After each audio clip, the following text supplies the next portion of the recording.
બોલતા બોલતા ભૂલ થાય છે, અટકી જાઉં છું, વિડીયો નથી બનતા, અથવા તો કંઈક ને કંઈક પ્રોબ્લેમ આવે છે.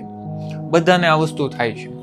તમારે વિડીયો બનાવવા છે, આગળ વધવું છે, તો 5 સોલ્યુશન સાથે લઈને બેસવાનું. એક તો છે કે ડાયરી રાખો, મોબાઈલ રાખો, પેન રાખો, બીજી ડાયરી રાખો.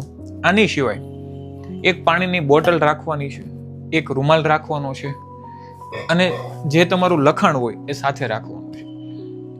બોલવામાં અટકી જાવ છો, કેમ એવું થાય છે? ટોપિક પોઈન્ટ વાઇઝ લખેલા હોય, પોઈન્ટ. કેમેરો ચાલુ થાય, બંધ કરવા નથી જવાનું. ભૂલતે હેલો દોસ્તો, હાલો આવું થઈ જાય છે. કેમેરો એમનેમ ચાલુ રહેવા જોઈએ. એડિટિંગ થાય છે, બધાને ખબર છે, પણ આપણે ભૂલ શું કરીએ છીએ? કેમેરો અટકાવીએ, પાછું ચાલુ કરીએ, પાછા અહીંયા આવીએ, પાછળ જઈએ, પાછા ચાલુ કરીએ, પાછા અહીંયા આવીએ, પાછી ભૂલ કરીએ, અટકાવીએ. પંખો ચાલુ થાય અને બંધ થાય, વાર લાગે ને? જેમ ગાડી ચાલુ થતા ને એવું બંધ થતા, જેમ પંખો ચાલુ થતા ને ફેરીમાં આવતા ને ફેરીથી બંધ થતા વાર લાગે ને, એમ આપણે જેવું ચાલુ કરી નહીં આવીએ ને પાછું બંધ કરવા જઈએ, પાછું ચાલુ કરી નહીં આવીએ, આપણી પ્રોસેસ એમાં વહી જાય છે. કેમેરો ચાલુ રહેવા દેવાનો. 1 મિનિટનો વિડીયો બનાવવામાં 30 મિનિટ વહી જાય, 40 મિનિટ વહી જાય, જવા દો.